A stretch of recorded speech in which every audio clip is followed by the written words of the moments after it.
Matrix is a system, Neo. That system is our enemy. But when you're inside, you look around, what do you see? Businessmen, teachers, lawyers, carpenters, the very minds of the people we are trying to save. But until we do, these people are still a part of that system, and that makes them our enemy. You have to understand, most of these people are not ready to be unplugged.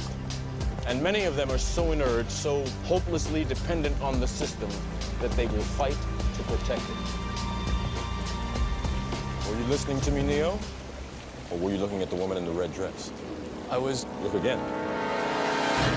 Freeze it.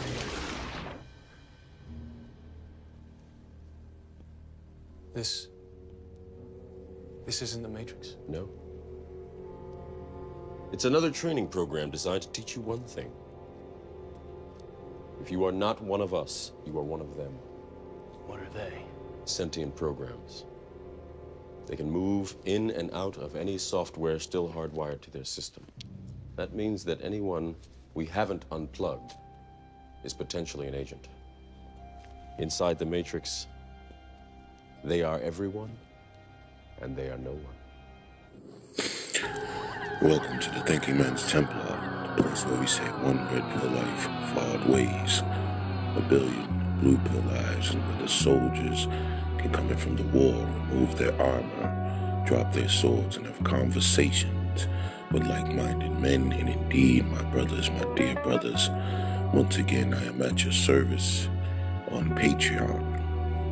I want to thank everyone who watched the last video on Will Smith and his current castration. And I implore you, brothers, not to let that situation get you down, because once again, you are protected by the shield of the red pill and the black pill, and of course, the Most High. And that is your protection.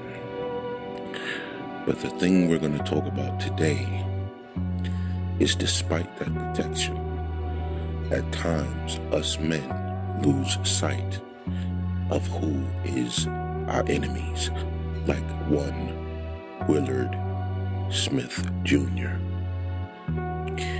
He lost sight of who his potential agent could be.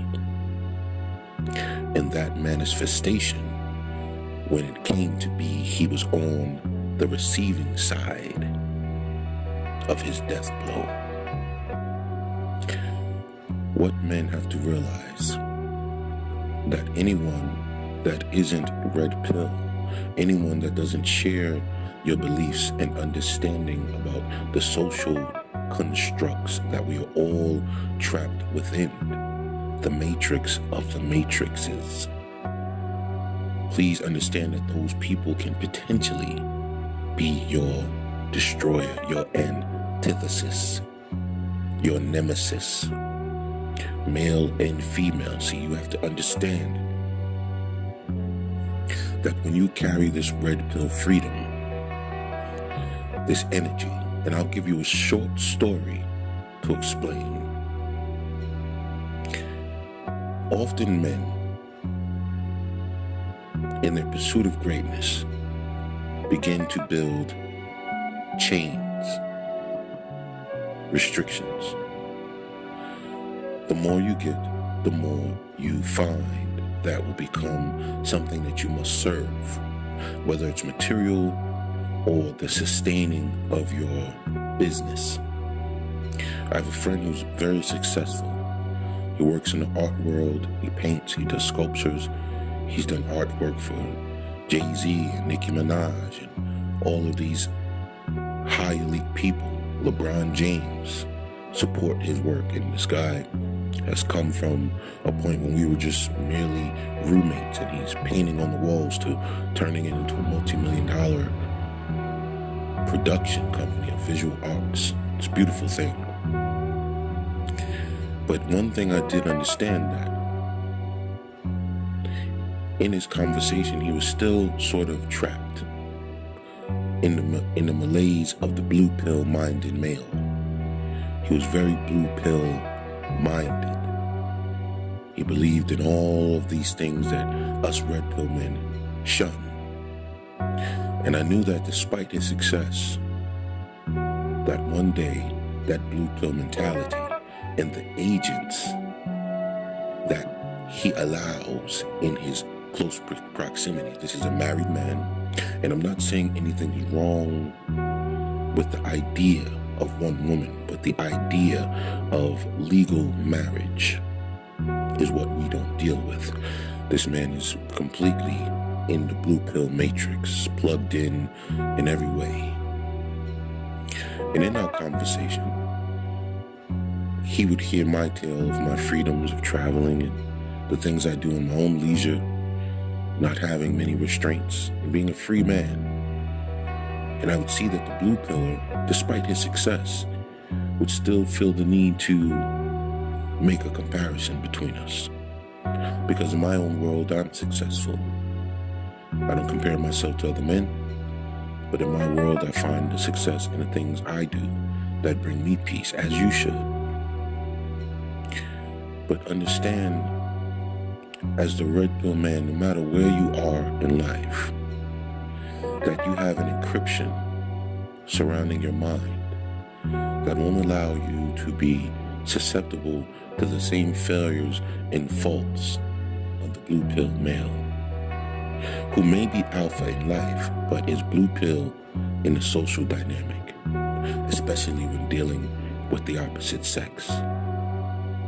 So no matter how high this man flies, there can always be one agent to clip his wings. Because remember, as it said in the clip, anyone who has not been unplugged can easily become an agent. And that man will be subject to it. As you can see through all the high-profile divorces of all the celebrities, the Robert De Niro's, and who else down the countless list of men who are paying hundreds of millions of dollars to women at the height of their success.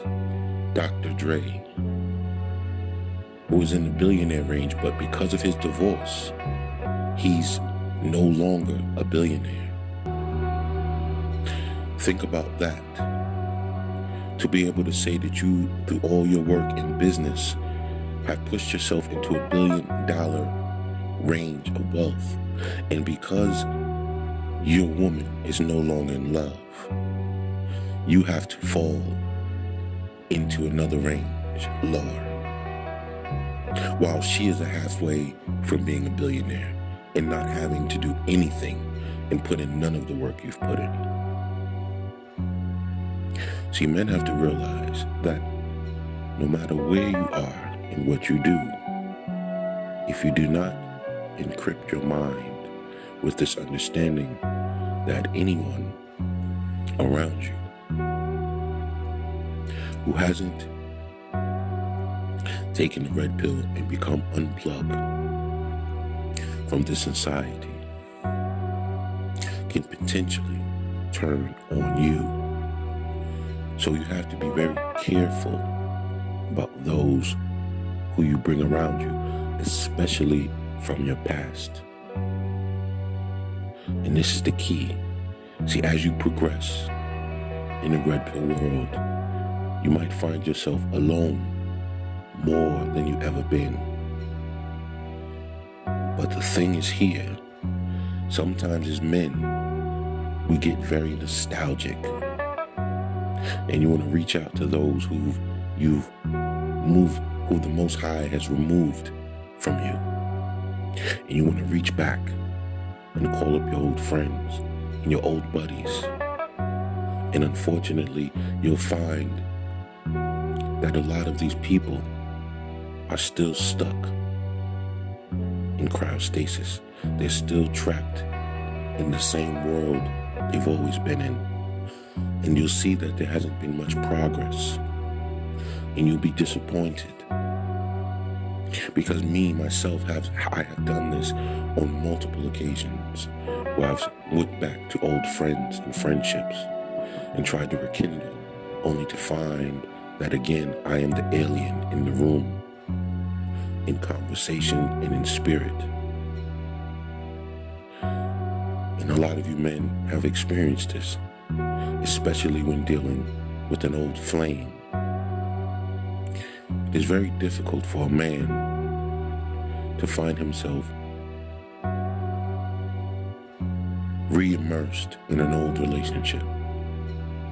Once it is over and you realize that woman cannot accept you in your greatness, know that once she leaves you, there will be a decline in her behavior, her character. She will begin to casually fling with lesser men, and she will begin to defile herself in your absence, which unfortunately is her natural state of being.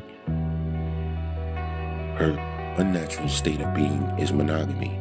Her natural state of being is being sexually promiscuous.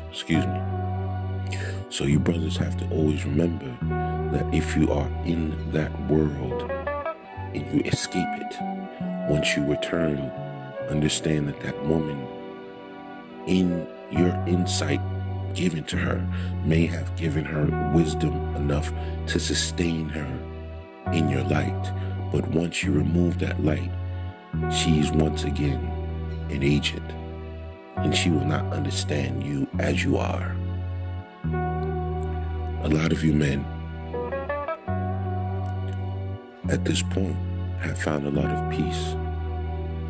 You found a lot of understanding. You found the things that bring you peace and joy and happiness, whether it be in isolation or in pursuit of your passions, or travel, or learning, teaching. I found a passion in teaching my brothers. But understand that there are certain parts of my world that I can't dispel to people of my past, because those people of your past have a frozen image of you that they've locked in their psyche from the person you used to be. That mold, that template, no matter who you used to be, it can be, you could have been a drug addict, a raging alcoholic, and now you've completely turned your life around. But the people from your past have that frozen image of that old version still tapered in their memories. And you have to learn that that person has to mourn you.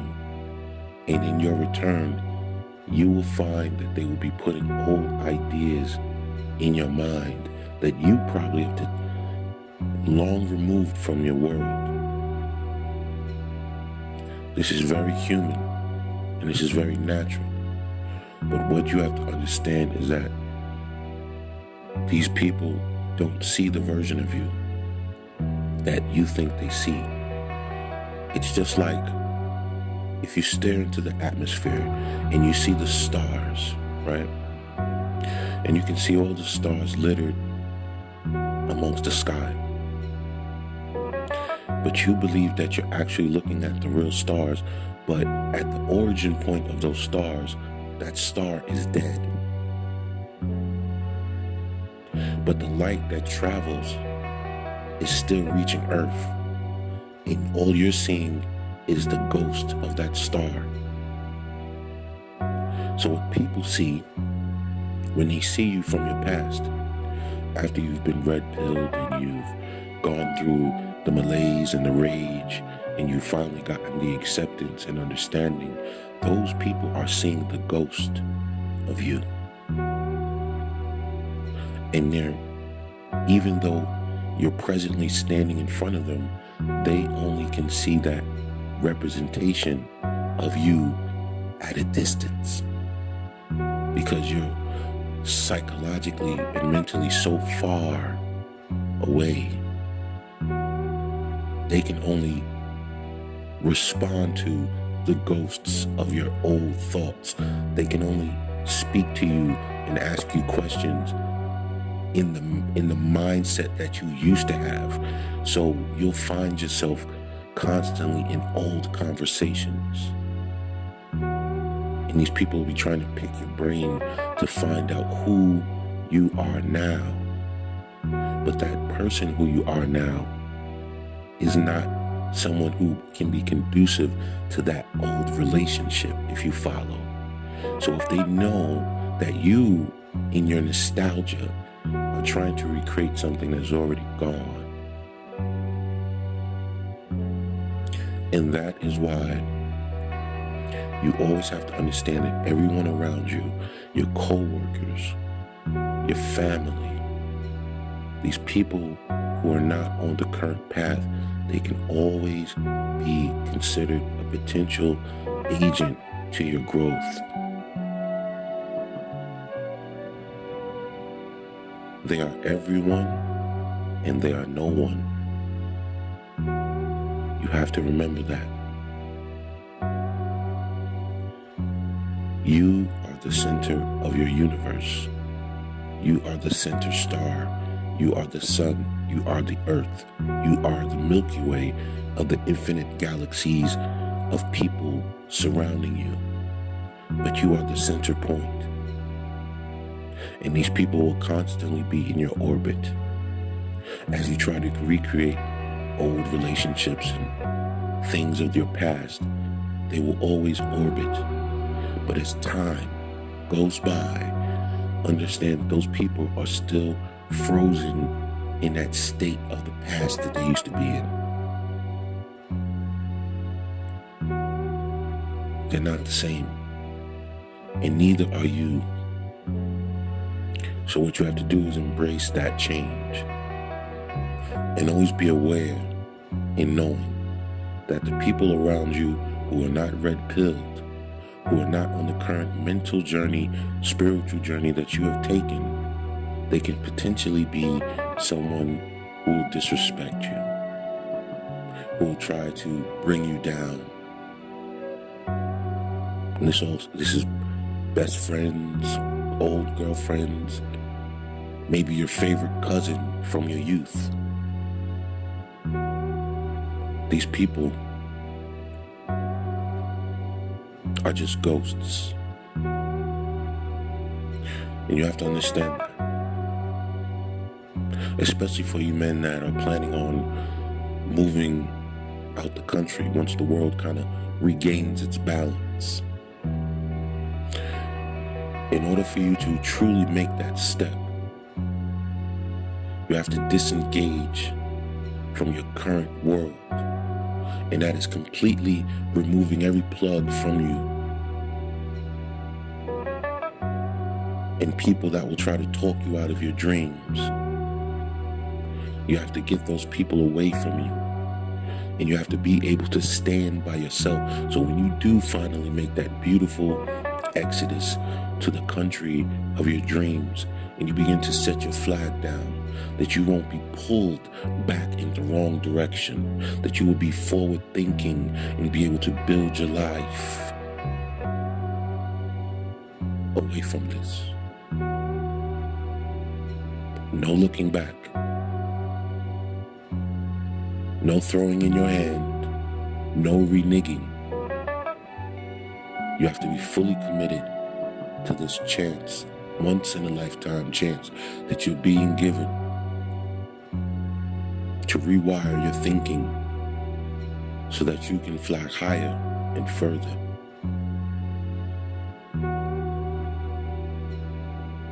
I want all you brothers to accomplish everything that your heart desires. We all make mistakes. We all have missteps. But if your goal is to leave the country, you must keep your ear to the country you're looking for, keep up with the news, follow the current events. And once the travel opens up, which should be late this year or early next year, because my belief is that after the election, the world will begin to go back to normal. This is all one big fiasco to make the world look so crazy that people will emotionally involve themselves in the November election because a lot of people did not participate. So they want you to have a cause, a fight. And the people that will be standing on the podiums will be the person trying to sell you the best solution so that you can vote. But see, us red pill men, we don't belong to this system anymore. We're just here trying to gather our little coins and our resources so that we can move on. So that's what you do. Don't get your mind involved and enwrapped in this. No more female worship. No more worshiping idols. No more worshiping celebrities. No more worshiping of American culture itself. Begin to disband yourself from everything and everyone who doesn't support your end game. The time is now, and this is the year you begin to build. While the world is slowed down a bit, take your time and build something that can sustain you. I want you all to win. I want you all to be mighty. And indeed, I want you brothers to cover your six. I appreciate your continued support of this Patreon channel. More videos to come this month. I had a slow month out of the gates. I had a couple of transitions I had to make, but now I am fully committed to bearing my thoughts to you gentlemen so that we can all take this journey together. Once again, this is the Thinking Man's Templar Patreon exclusive. Thank you to all the new patrons. Welcome. Welcome, welcome, welcome to your awakening. This is the Thinking Man's Templar. Cover your six, gentlemen. See you in the next one.